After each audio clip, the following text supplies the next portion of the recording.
Olá, videoaula 56 do curso de Matemática Básica.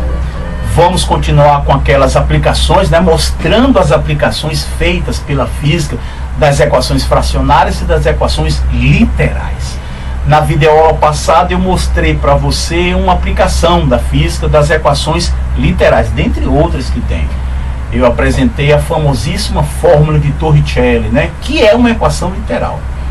Hoje nós iremos ver uma aplicação das equações fracionárias, é a expressão matemática da lei de Coulomb. Daqui a pouco eu explico para você direitinho isso. É uma fração algébrica, está aqui no quadro para você, uma fração algébrica, você está vendo colocando o dedo em cima dela, e por você ter aqui o sinal de igual em uma expressão do lado esquerdo, você termina tendo aqui uma equação fracionária, porque você tem variável no denominador. É isso mesmo? Muito bem, mas antes de nós falarmos de carga elétrica, de atração, repulsão, Coulomb, eu vou precisar fazer algo parecido com o que eu fiz na videoaula passada, lembra? Eu precisei de uns 5 ou 10 minutos lá para poder passar para você alguns conceitos, porque sem aqueles conceitos, o risco de uma determinada passagem você não assimilar direito era muito grande. Aqui também tem a mesma situação. Então vamos gastar aí uns 10 minutos, acho que não chega nem a isso não, uns 5, 6 minutos para explicar determinados conceitos para você. É isso mesmo?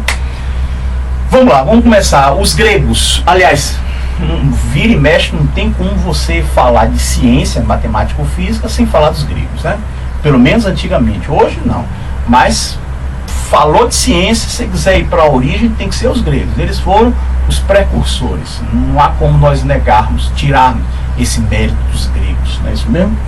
Apesar dos defeitos horríveis que eles tinham, são um dos meus referenciais é o povo grego, os pensadores, os filósofos, os matemáticos, enfim, os pensadores gregos. Existe uma resina que sai do tronco das árvores, lá entre as cascas do tronco da árvore, chamado âmbar. Esse âmbar, que em grego chama-se electron, olha o joguinho de palavras, electron, eletro, eletricidade, elétron. Âmbar em grego é electron. E eles observavam uma coisa interessante. Eles pegavam um pedaço de elétron e atritavam, por exemplo, em um pedaço de lã. Depois de um certo tempo de atrito, aquela porção de elétron tinha a propriedade de atrair pequenos corpos, coisas bem leves, como por exemplo pedaços de folhas secas. A folha tinha que estar seca, não podia estar úmida, é isso mesmo? Algo muito parecido, como você pegar um pente e passar o pente durante um certo tempo em um cabelo seco. O cabelo não pode ser oleoso nem normal, para que surta o efeito desejado. O cabelo, quanto mais seco, melhor para o efeito elétrico aí. Depois você pega esse pente atritado e passa ele próximo de pequenos pedaços de papel. Você vai ver esses pedaços sendo atraídos pelo pente que foi devidamente eletrizado. Não é isso mesmo? Eles não sabiam explicar, como a gente também não sabe explicar, A gente tem a ideia de achar que a física explica as coisas. Ela não explica, ou então explica muito pouco. O que a física faz é descrever os fenômenos. É descrever, mas explicar não. Chega a ser até uma discussão filosófica, a diferença entre explicar e descrever. Mas depois a gente fala sobre isso, senão a gente foge do tema, tá bom? Bom, hoje o modelo teórico para, entre aspas, explicar essa atração ou repulsão, porque depois se verificou que não é só atração, tem repulsão, é devido a uma outra propriedade da matéria chamada carga elétrica. O que é carga elétrica? Poxa, pergunta maldosa essa. Não faça essa pergunta ao físico. Ele sabe usar carga elétrica. Ele sabe medir carga elétrica. Ele só não sabe definir o que vem a ser carga elétrica. É complicado a definição por parte da física de carga elétrica. Mas isso não impede do físico medir carga elétrica. tanto mediu que ele deu um valor para a carga elétrica do elétron e para a carga elétrica do próton. Isso é uma chamada carga elétrica fundamental. Próton elétrico você já sabe, né? Aquelas partículas elementares, o próton no núcleo e o elétron na eletrosfera. E aí o que é que a gente tem aqui? Um desenho muito simplificado, pelo amor de Deus, infantil demais aqui, muito simplificado. Os modelos teóricos atuais não falam nada disso, mas pra gente aqui tá ideal. Vamos colocar aqui um núcleo com 3 prótons, tá bom? E ao redor, numa região chamada eletrosfera, eu vou colocar 3 elétrons. 3 elétrons, está aqui, negativo. 3 elétrons, tá bom? A carga elétrica do elétron e a carga elétrica do próton se diferenciam apenas no sinal, mas com o mesmo módulo. 1,6 vezes 10 elevado a menos 19 Coulomb. Olha a palavrinha, Coulomb, sobrenome do descobridor dessa expressão matemática, Charles Augustin Coulomb, engenheiro militar da França, século XVIII, século XIX. Ele foi o descobridor, então assim que a lei leva o nome de lei de Coulomb, né? Muito bem. Esse átomo aqui, como todo átomo normal, né, basicamente, ele é eletricamente neutro. O número de elétrons é igual ao número de prótons, a carga elétrica total aqui, tanto dos elétrons quanto dos prótons são iguais. Então ele é eletricamente neutro. É isso mesmo? E aí como é que a gente faz para eletrizar um corpo, um átomo? Bem simples. Se for uma coisa fácil, como por exemplo esfregar um pente, atritar um pente no cabelo seco, você vai mexer na eletrosfera.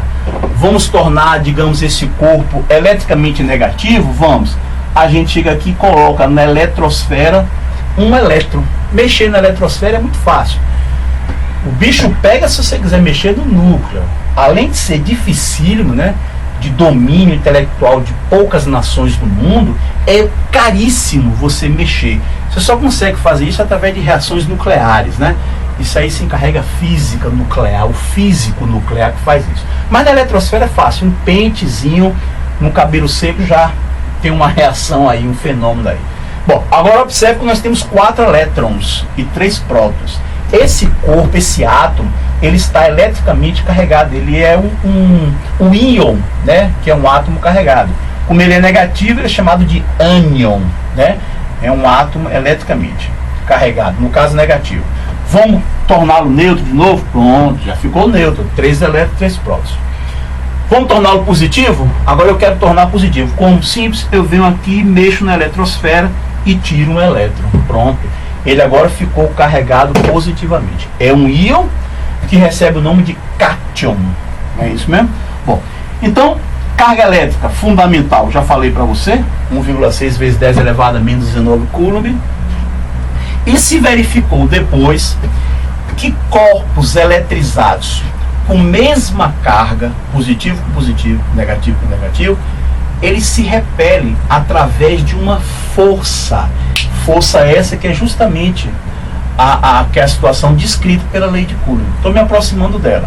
Então, se você pega 2 corpos carregados positivamente, que é muito comum, é um vício de linguagem, a gente vai falar 2 cargas positivas, 2 cargas negativas. Na realidade, o que se quer falar são 2 corpos carregados com carga elétrica positiva, 2 corpos carregados com carga elétrica negativa. Mas você termina facilitando um pouquinho, deixando um pouquinho o rigor de lado e fala 2 cargas positivas, 2 cargas negativas. É um vício de linguagem e termina aceitando. Cargas de mesmo sinal se repelem, né? Positivo com positivo se afasta, negativo com negativo não vai dar certo, se afasta. Agora, cargas de sinais opostos se atraem. Tá bom? Essa convenção do elétron ser negativo, ou melhor, esse detalhe do elétron ser negativo e do próton ser positivo é convenção. Se a gente quisesse mudar, os fenômenos continuarem sendo os mesmos, né? Só bastaria trocar o sinal das cargas. Muito bem.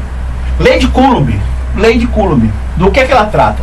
Justamente dessa interação, dessa atração, dessa repulsão entre 2 cargas pontuais ou cargas pontiformes. O que são cargas pontuais, o que são cargas pontiformes? São corpos que, independentemente de suas dimensões microscópicas ou então gigantescas, quando você pega as dimensões desses corpos e compara com outras dimensões envolvidas no fenômeno que está sendo estudado, as dimensões desses corpos são desprezíveis, quase próximas de zero.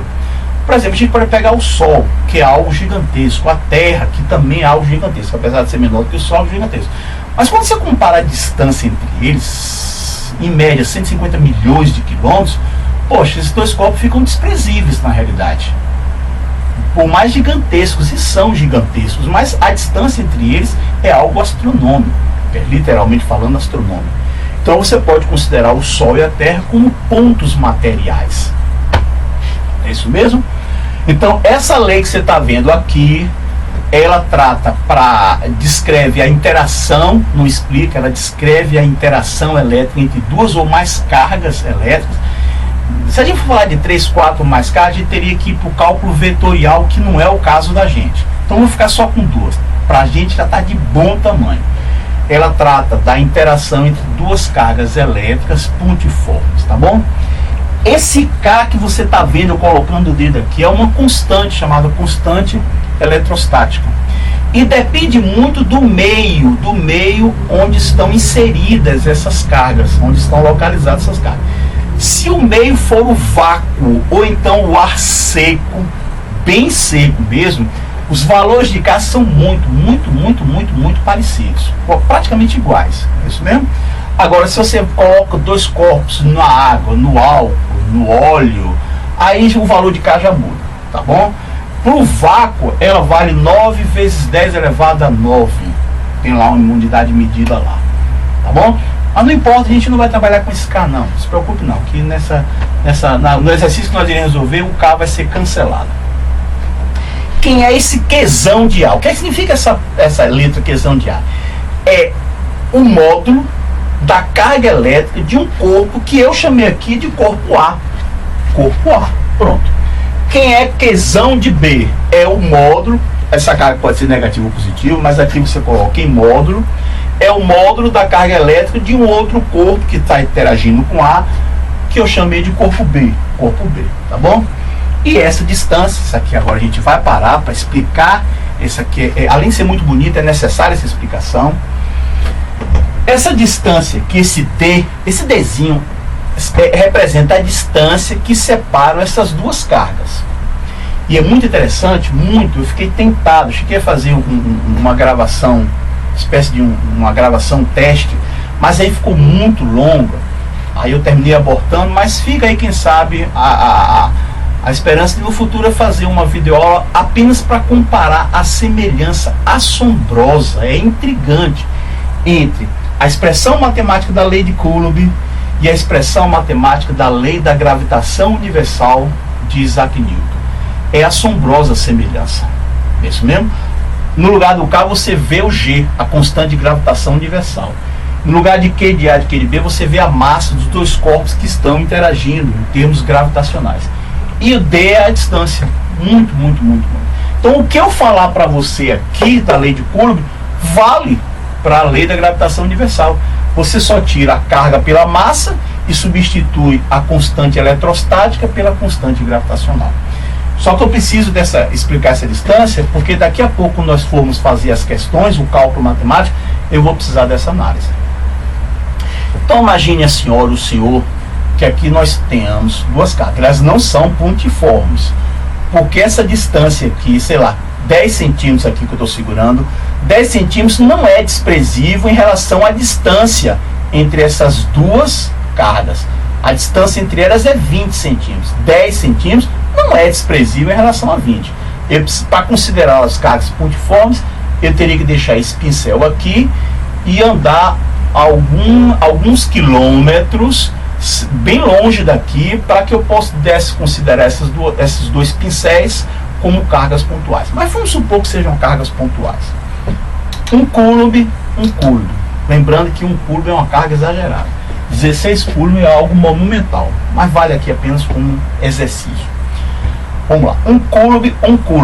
Tem essa distância aqui, tá bom? Existe uma interação? Existe. Se for ambas positivas, de repulsão. Se forem ambas negativas, de repulsão. Se forem sinais contrários, de atração. Faça de conta que eu estou levando um choque aqui agora. Existe aqui uma força, tanto de atração quanto de repulsão, não importa. Um côlume, um côlume. O que essa lei diz é que a força, a força elétrica está na razão direta, razão em proporção, se está certo, na razão direta do produto das suas cargas. Sabe o que significa isso? Se eu aumentar a carga de um dos corpos ou dos dois, tanto faz, a força também aumenta. Se aqui é um côlume e aqui é um côlume, e aqui eu boto 2 côlumes, eu dobrei a carga, eu dobro a força. Se um côlume é um côlume, se eu quintuplicar isso aqui, botar 5 côlumes, eu quintuplico também a força. Por isso que você diz é razão direta. Aumentou a carga, aumenta a força. Diminuiu a carga, diminui a força na mesma razão. Percebeu? Agora esse D aqui, a interpretação é linda ela. Significa o seguinte: Coulomb descobriu, com a lei dele, e Newton antes com a gravitação universal, um Coulomb e um Coulomb. Como é na razão inversa, porque está lá embaixo, a razão inversa significa o seguinte: aumentando uma coisa, diminui a outra. Um Coulomb e um Coulomb. Tem uma força aqui. Se eu aumento, olha a palavrinha, se eu aumento a distância, eu diminuo a força. A interação entre elas começa a ficar cada vez menor. Aumentando a força, aumentando a distância, diminui a força. Aumentando a distância, diminui a força. Diminuindo a distância, aumenta a força. Percebeu? Por isso que você diz que a força elétrica está na razão inversa do quadrado da distância que separam essas duas cargas. Tá bom? Vamos lá. Dadas essas explicações, vamos para a questão. Eu vou apresentar para você uma questão aqui do livro de física, e é o pretexto para nós irmos resolver a equação literal. A equação literal lá usada pela física, tá bom? Então me acompanhe aí na leitura. É uma questão bem antiga aí, caiu no vestibular da Universidade Federal do Mato Grosso do Sul, mas para os nossos propósitos ela é perfeita. Impossível ser melhor. Vamos lá. A figura abaixo mostra duas cargas elétricas pontiformes, 4Q e 16Q, medidas em coulombs e colocadas sobre uma reta horizontal. Uma carga pontiforme de 4 coulombs ficará em repouso quando for colocada sobre um ponto da reta horizontal. Determine em centímetros a localização desse ponto sobre o eixo X. A questão só esqueceu de dizer que esses dois corpos têm que ser fixos. Então vamos tentar entender. Você tem um trilho aqui. Imagine um trilho onde eu pego um corpo, coloco aqui essa graduação em centímetros. 1 centímetro, 2 centímetros, 3 centímetros, 4 centímetros, que é o que a questão explica.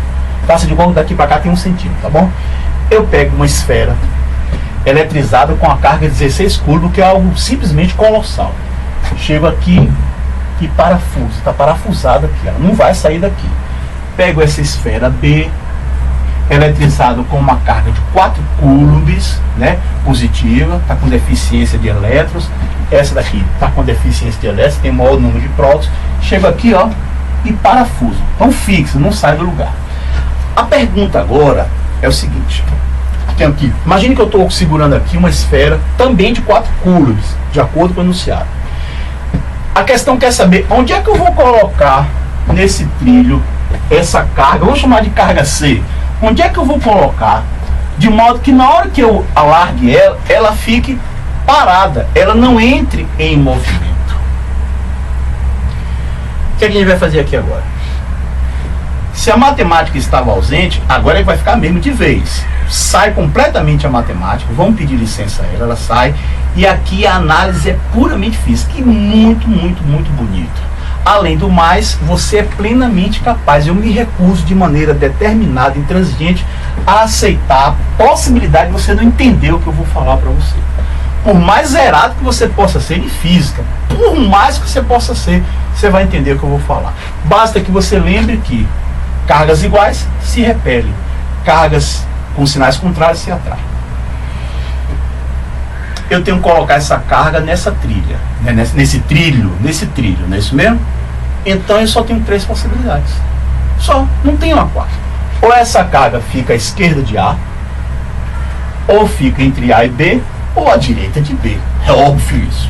Vamos analisar cada uma das situações. Isso é muito bonito, essa análise. Faça de conta que eu coloco essa carga aqui. Ela não ficará em repouso. Por que aí? Bem simples. Ambas não são positivas? Elas são positivas. Nós sabemos que positivo com positivo se afasta. Ora, esse corpo C exercerá uma força de repulsão em A. E o corpo A exercerá uma força de repulsão no corpo C. Como A está parafusado, significa que o corpo A não sairá do lugar. Quem vai sair é o corpo C. Para onde? Para a esquerda, porque será repelida. O corpo C vai empurrar, a força existe, só não tem um movimento que está parafusado. Mas o corpo C sai, portanto, será repelido. Além de ser repelido por A, tem a repulsão de B, bem mais fraca que a repulsão de A, bem mais fraco por dois motivos. Primeiro, por causa do módulo de B, que é bem menor que o módulo de A, a quarta parte. Além do mais, a distância. Você diminuiu o módulo e aumentou a distância, então você reduziu muito a força. Mas não acabou com a força. Se eu tirasse esse corpo A daqui, esse corpo iria se movimentar graças à repulsão de B. Nesse caso aqui, nós temos duas situações que vão contribuir para a repulsão, para a esquerda do corpo C.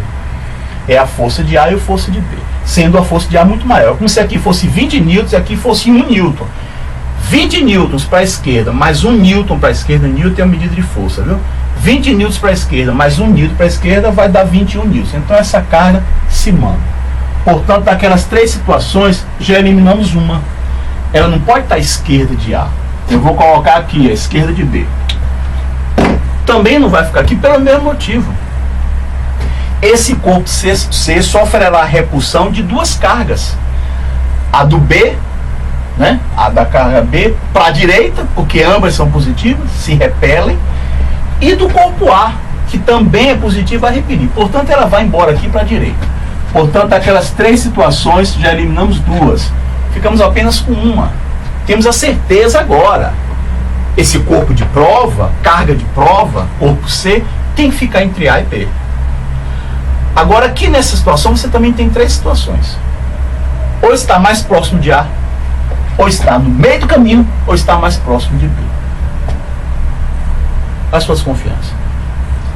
Mais próximo de A? Então vamos botar aqui, vamos ver o que é que acontece. Olha só o que foi que aconteceu. O corpo A tem 16 coulombs, o corpo B tem 4. Esse corpo C será repelido para a direita pelo corpo A. Vai embora você. E esse corpo C será repelido para a esquerda pelo corpo B. Só que ele vai entrar em movimento. Como a distância do corpo C para o corpo A é bem pequena, quando comparado com essa distância, a gente já sabe que diminuindo a distância, aumenta a força. Significa que a força de repulsão para a direita do corpo A é muito maior que a força de repulsão para a esquerda do corpo B. É como se aqui A repelisse com 20 newtons para a direita e B repelisse com 2 newtons para a esquerda.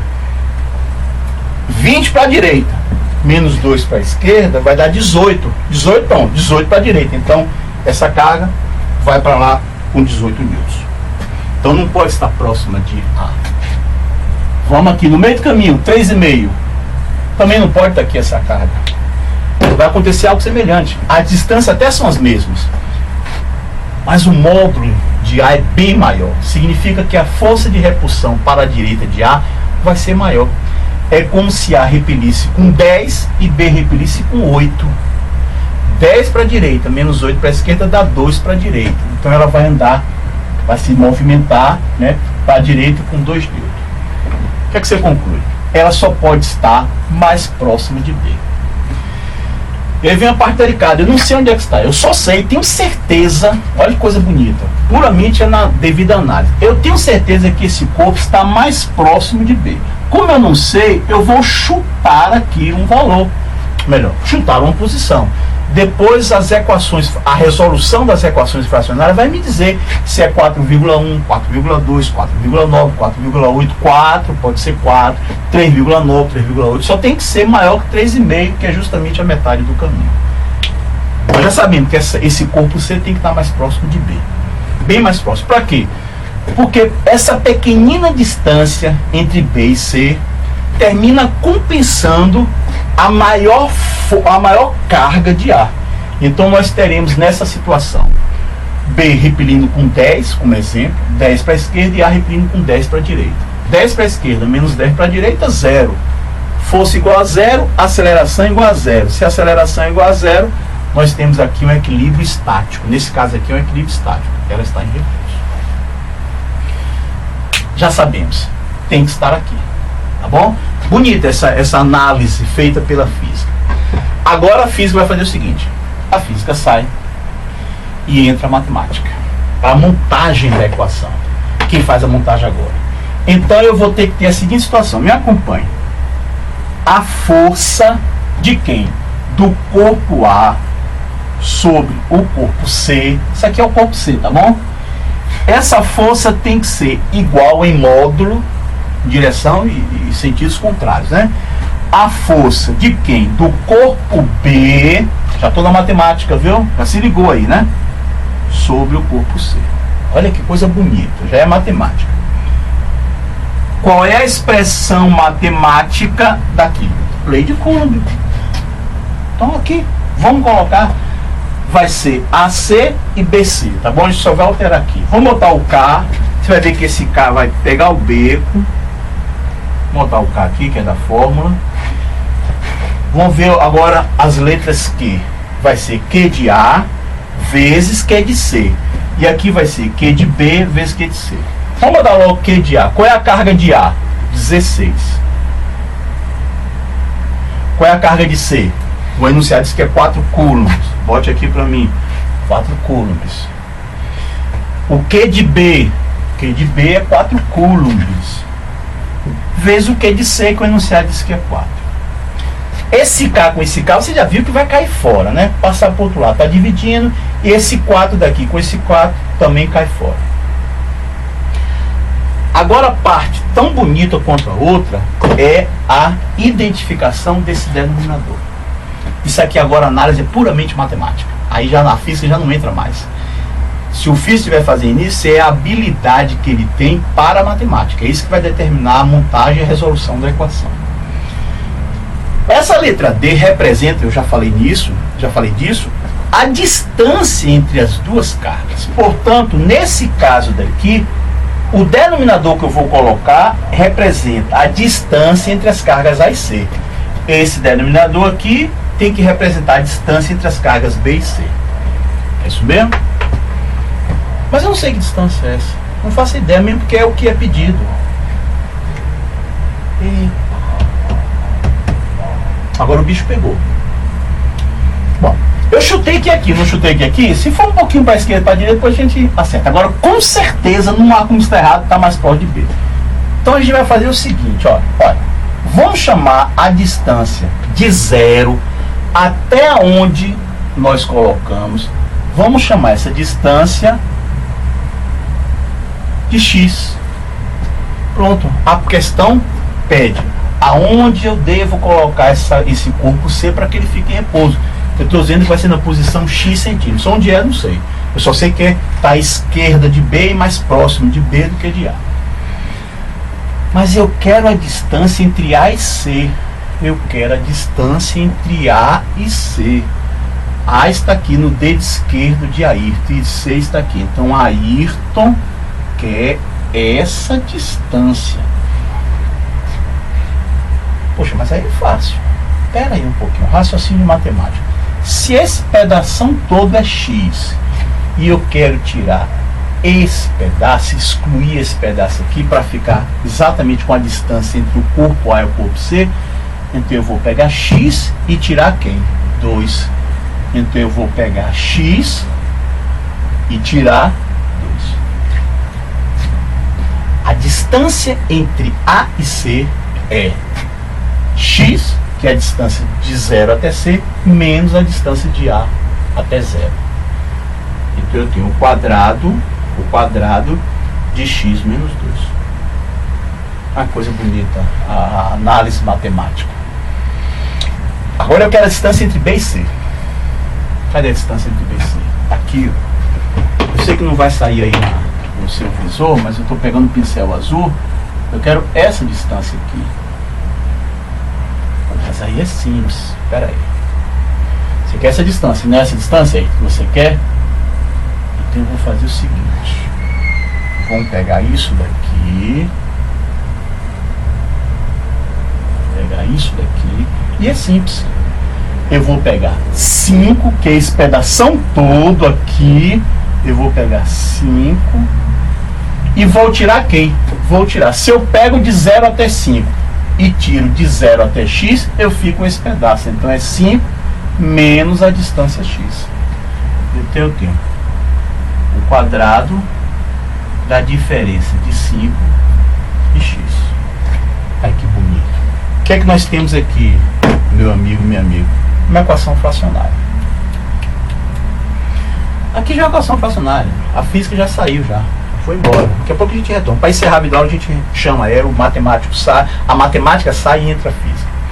Esse K vai embora, esse 4 vai embora e olhe a senhora, eu vou ter que deixar essa equação aqui até o final. Eu preciso dela depois, você vai entender por quê. Aqui eu tenho o quadrado de x menos 2.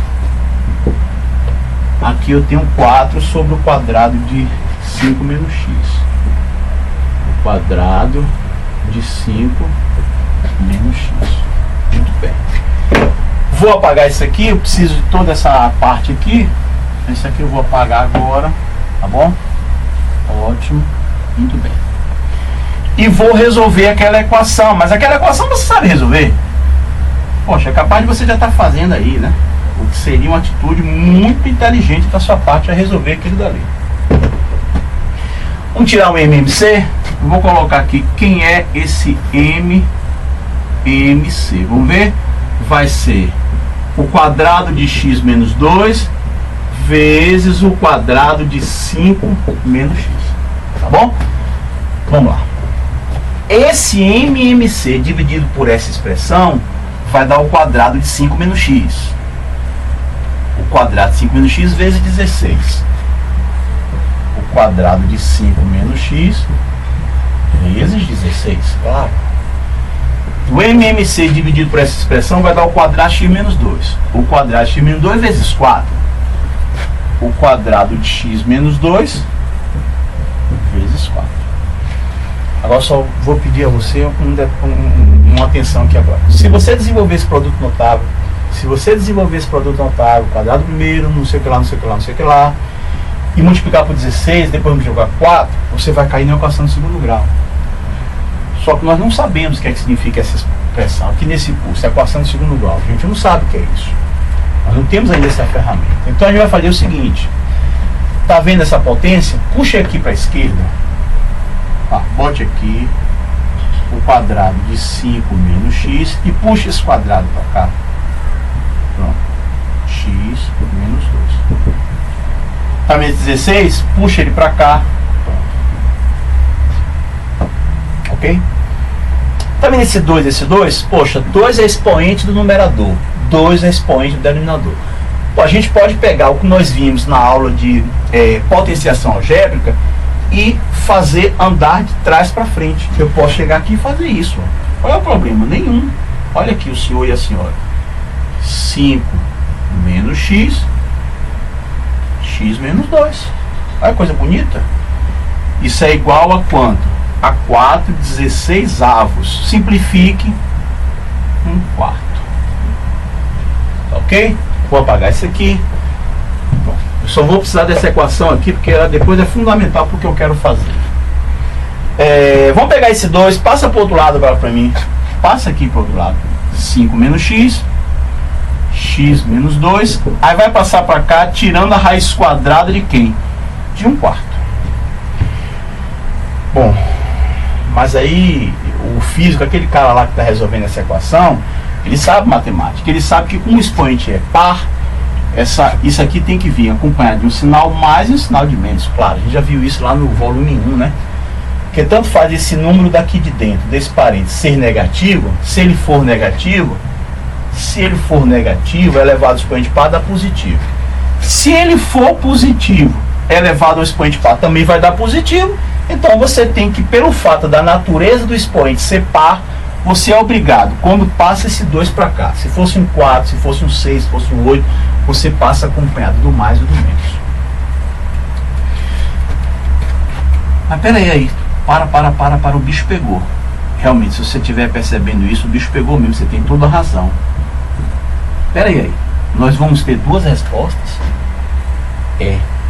Duas respostas. Nós temos que resolver essa equação, vai nos dar uma resposta, e depois temos que resolver essa equação que vai dar outra resposta. Ou seja, x é o valor, né? Vamos ter 2 pontos, mas para o físico só interessa um, por causa daquela análise que a gente fez há alguns minutos. Aí a gente pede para a matemática sair, o físico entra e ele vai explicar para a gente em qual local, qual das duas respostas ele vai estar interessado, tá bom? Então vamos lá, vamos resolver? Vamos resolver, eu vou apagar aqui, porque eu não tenho muito espaço, eu tenho um problema sério de espaço. No dia que eu tiver um local bem maior, então recursos de computação gráfica, a gente pode, aí eu me livro desse problema, né? Vamos lá. Vamos resolver essa daqui? 5 menos x sobre x menos 2. Vamos pegar o valor positivo, vamos pegar o valor meio. Depois a gente pega menos 1 meio. 2 vezes 5 menos x. Isso vai dar 10 menos 2x. Aqui eu posso um pouco mais rápido. É matemática, você já está habituada. X menos 2. Aqui eu passo esse menos 2x para cá e passo esse menos 2 para cá. 12 dividido por 3, 4. Olhe você que coisa linda. Confirmando as nossas previsões. Olha, eu botei um pouquinho mais para a direita porque eu não sabia onde era. Mas observe que 4 está entre A e B, está mais próximo de B. Está batendo tudo certinho. Só vou corrigir aqui. Agora eu posso corrigir, antes eu não podia não. Então o corpo C está aqui. Está justamente no ponto 4. Então, x igual a 4 é raiz dessa equação. E pelo jeito, daqui a pouco o físico vai nos dizer, pelo jeito está certo. Agora vamos analisar a outra resposta. Epa, aquela que vem do negativo, né? Vamos botar aqui. Então vamos lá. 2 vezes 5 menos x dá 10 menos 2x. X menos 2 vezes menos 1. Isso vai dar 2 menos x. Esse menos 2x passa somando. X igual a 8. Opa. Opa. Mas o físico não está interessado nisso. Apesar da matemática estar nos dizendo que tanto o número 4 quanto o número 8, ambos são raízes dessa equação. Os dois satisfazem essa equação. Aí tem como você provar para mim que os dois satisfazem? Eu vou lhe mostrar. Por enquanto ainda é a matemática. Vamos substituir x por 4? Vamos, então bote 4 aqui para mim. 4 menos 2 dá 2. 2 ao quadrado, 4. Então fica 16 dividido por 4. Bote 4 aqui. 5 menos 4, 1. 1 elevado ao quadrado dá 1. Então fica com 4 dividido por 1. 16 dividido por 4 é igual a 4. 4 dividido por 1 é igual a 4. Como 4 é igual a 4, matematicamente falando, x igual a 4 é uma das raízes. Agora substitua x por 8 e você vai ver a surpresa. Quer ver? Vamos lá, me acompanhe. Bote 8 aqui. 8 menos 2, 6. 6 ao quadrado.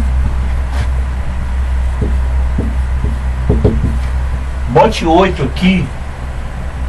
5 menos 8 dá menos 3. Menos 3 elevado ao quadrado é 9. E aí, deu errado. Será se deu errado? Será mesmo? Vamos simplificar isso aqui. O que é um MDC? O MDC é 4 aqui. 16 dividido por 4 dá 4. 36 dividido por 4 dá 9. E até onde a gente sabe, 4 nonos é igual a 4 nonos. Portanto, do ponto de vista matemático, x igual a 8 também é a raiz dessa equação. Com o que a gente vai ficar? X igual a 4, x igual a 8. Sai a matemática, entra a física e diz, olha, o que me interessa é x igual a 4. Aí já a física, é como se o físico, não sou eu não, é o físico que estivesse falando para você. Olha, x igual a 8 não serve. Porque apesar de matematicamente servir, do ponto de vista físico não serve. Porque quando eu colocar aqui, essa carga será repelida tanto pela carga A quanto pela carga B para a direita. E se será repelida, entrará em movimento. Se entrar em movimento, não atende ao requisito, à exigência do enunciado, que é estar em repouso. Portanto, apesar de ambas servirem, eu vou ficar com x igual a 4, porque é justamente nesse ponto que ela fica em equilíbrio. Coisa bonita isso, a matemática, ela não quer saber. Quando a gente resolver essa equação, a matemática não perguntou, nem a gente também informou se era um problema de estatística, de química, de física, de matemática, de astrofísica. Não quer saber. Ela resolve para você. Compete a você, compete lá o profissional fazer a separação, a análise, a devida análise. Essa aqui matematicamente serve, mas não serve pra gente, é química, física, estatística, sei lá, astrofísica, aqui não serve. Então esse valor é que serve, né? Aí já não seria erro da matemática da física, seria erro do operador lá, que se não soubesse fazer essa separação. Então tem que ser colocado no ponto 4 centímetros, que é uma das raízes daquela equação. Bom, espero que você tenha gostado dessas duas videoaulas, não é isso mesmo? De agora em diante, qualquer coisa que aparecer, que eu perceba que tem condições da gente pegar e fazer uma videoaula em uma determinada aplicação, com certeza eu vou fazer. Eu já estou enxergando algo lá em equação de segundo grau, lá no movimento uniformemente variado, né? Já dá para a gente fazer alguma coisa lá no MOVE em equação de segundo grau, mas se aparecer outra coisa, a gente pega e faz uma ou duas videoaulas, né? Para fazer essas aplicações, para mostrar a você a contribuição da matemática, né, para as outras ciências. Bom, na aula 57 a gente volta, entre aspas, à normalidade, né, falando só de matemática, né? Então você me vê agora na aula 57 do curso de Matemática Básica.